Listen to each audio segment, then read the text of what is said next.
In recent days, a situation has been developing in global politics that many experts are calling one of the most dangerous in decades.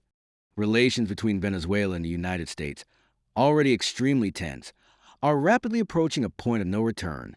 According to the Associated Press, the escalation began after Donald Trump, speaking at a rally in Texas, announced an expansion of the U.S. military presence off the coast of Venezuela. Within just a few days, satellite images published by Naval News confirmed the arrival of a full U.S. strike group in the Caribbean, led by the aircraft carrier USS George Washington, accompanied by guided missile cruisers and destroyers. This deployment was described by analysts as one of the largest U.S. naval concentrations in the region since the early 2000s. This decision provoked a sharp response in Caracas, where President Nicolas Maduro called the U.S. move a declaration of a hunt and an attempt at the physical removal of the head of a sovereign state. Tens of thousands of people took to the streets of Caracas with banners reading no to U.S. invasion, while state television broadcast Maduro's fiery address in which he promised to fight to the last bullet. For the Venezuelan leadership, the deployment was not simply a show of force, but a direct threat to national survival. However, as the Financial Times reports, a new player unexpectedly entered the conflict: China. According to official statements from Beijing, dozens of Chinese naval vessels, including destroyers, frigates, and supply ships, were dispatched to the Atlantic to conduct joint exercises and protect maritime trade routes. Sources within the Chinese government, cited by the South China Morning Post, claimed that this was not merely symbolic presence, but represented direct military support for Venezuela. A high-ranking Chinese official, speaking on condition of anonymity, stated bluntly, China will not allow investments worth tens of billions of dollars to be threatened by a change of political regime in Caracas. Over the past decade, China has invested more than $70 billion in Venezuelan oil and gas projects, as well as financed infrastructure, housing, and telecommunications programs. Many of these projects were secured through long-term oil-for-loan agreements, making Venezuela a cornerstone of China's energy security strategy. In Caracas, China's support has been openly welcomed. At a recent press conference, Maduro, holding the latest Huawei smartphone, publicly thanked the Chinese government, declaring, "China is our brother, our strategic ally with whom we will build the future." This moment was immediately broadcast on China's state television CCTV, presented as a sign of the unbreakable alliance of the two countries against U.S. aggression. Analysts at the Washington Post noted that while such gestures from Maduro may appear largely symbolic, they conceal a serious military-political strategy. Venezuela has been seeking protection not only against sanctions, but also against what it perceives as existential threats to its sovereignty. In Washington, meanwhile, alarm is growing. Pentagon officials reported that U.S. ships have already begun operations to intercept and destroy Venezuelan vessels allegedly carrying drugs and weapons. Yet behind these operations looms a much larger question. Will the United States risk direct confrontation if Chinese forces actually move to defend Venezuela? The Wall Street Journal, citing sources in the National Security Council, reported that Trump privately considered a scenario of a limited naval blockade intended to strangle Venezuela's oil exports. But his advisors warned that if even a single Chinese destroyer were harmed, the consequences could be catastrophic.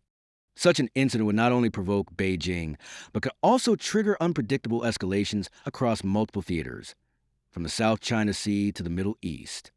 Particularly notable is the fact that Beijing, for the first time in its history, is effectively willing to challenge Washington not for its own territory or immediate sphere of influence, but for those of another country across the globe. This marks a dramatic departure from China's traditional foreign policy of non-intervention. According to experts at the Center for Strategic and International Studies, this signals that China is moving from a policy of regional defense to one of global projection. Venezuela was chosen as a focal point not only because it holds the world's largest proven oil reserves, but also because it provides a strategic foothold in the Western Hemisphere, literally in the backyard of the United States. Meanwhile, an active propaganda campaign is unfolding on the streets of Caracas. State media broadcast footage of Chinese ships departing from Hainan ports, accompanied by commentary about brotherly support. Cuba's Graham newspaper has already called the event a new era of multilateralism. Venezuelan Defense Minister Vladimir Padrino Lopez declared that joint exercises with China would be a guarantee of peace and security, framing them as defensive rather than provocative. U.S. allies in the region, Colombia and Brazil, have expressed deep concern. The president of Colombia told Reuters directly, if Chinese ships enter the Caribbean, the balance of power will change forever. In Brazil, according to Folha de Sao Paulo, discussions are already underway regarding the possibility of providing military bases for American aircraft. Thus, the crisis has escalated beyond a bilateral conflict, turning into a broader question of regional security. The situation is further complicated by the fact that amid these events in Venezuela, Trump is actively campaigning with a hardline stance against so-called dictators as a central theme. His speeches are filled with sharp declarations such as, "We will not allow China to interfere in our region. Venezuela will be free." Yet behind this rhetoric lies a profound dilemma. Should the U.S. confront China directly when the risks are so high? Analysts at Bloomberg argue that the current crisis could become a turning point for global geopolitics. If China defends Venezuela, it would signal the collapse of the Monroe Doctrine, the 19th century policy that has long underpinned U.S. dominance in Latin America. Conversely, if the U.S. succeeds in breaking Venezuelan and Chinese resistance, it would send a clear message to all countries in the hemisphere. Washington remains the ultimate power broker. At present, the situation is developing rapidly. In the coming weeks, joint exercises between the Chinese and Venezuelan navies are expected, with Nikkei Asia describing them as a rehearsal of coordinated actions under crisis conditions. Meanwhile, the Pentagon has placed bases in Puerto Rico and Miami on high alert, and U.S. strategic B-52 bombers have been spotted flying over the Caribbean. The world holds its breath. We are witnessing the emergence of a new phase in great power confrontation, with Venezuela unexpectedly at the center. The main question, still unanswered, is whether the U.S. will go all the way if China intervenes directly.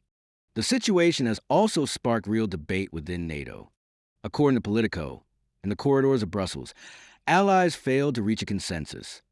The United Kingdom and Poland supported a hardline U.S. approach, insisting on the need for a collective response in case of confrontation with China. Germany and France, however, took a more cautious stance. A source from the German Foreign Ministry stated that Berlin considers fighting China over Venezuela to be madness. Paris, meanwhile, proposed a diplomatic mission that could act as a mediator between Washington and Beijing, reflecting Europe's reluctance to be dragged into a conflict outside its immediate region. In Latin America, opinions are mixed. According to Spain's El País, Cuba and Nicaragua have officially expressed willingness to provide Venezuela with infrastructure for joint defensive actions. Meanwhile, Peru and Chile fear that the presence of Chinese ships could militarize the entire region and trigger an arms race. Mexico, traditionally cautious in its foreign policy, has called for restraint and urged the United Nations to mediate. Global markets reacted immediately. Bloomberg noted that investors are pricing the risk of full-scale conflict that could paralyze oil supplies from the region. Crude oil futures spiked, and shipping companies began rerouting vessels away from Caribbean lanes. Foreign Affairs magazine wrote in its latest issue, "We are witnessing the beginning of a new Cold War, but with a hot spot in the Western Hemisphere." Indeed, many analysts are comparing the current situation to the Cuban Missile Crisis of 1962. Only now, instead of Soviet missiles, there is a Chinese fleet, and instead of Cuba, the flashpoint is Venezuela. The question increasingly voiced in world capitals is whether this local crisis will escalate into a global confrontation. There is no answer yet. But one thing is clear. Humanity has entered a new and dangerous stage where every misstep could lead to catastrophe. For the first time in decades, the possibility of a direct clash between two nuclear-armed superpowers is being openly discussed, not in the context of Asia, but in the Caribbean Sea.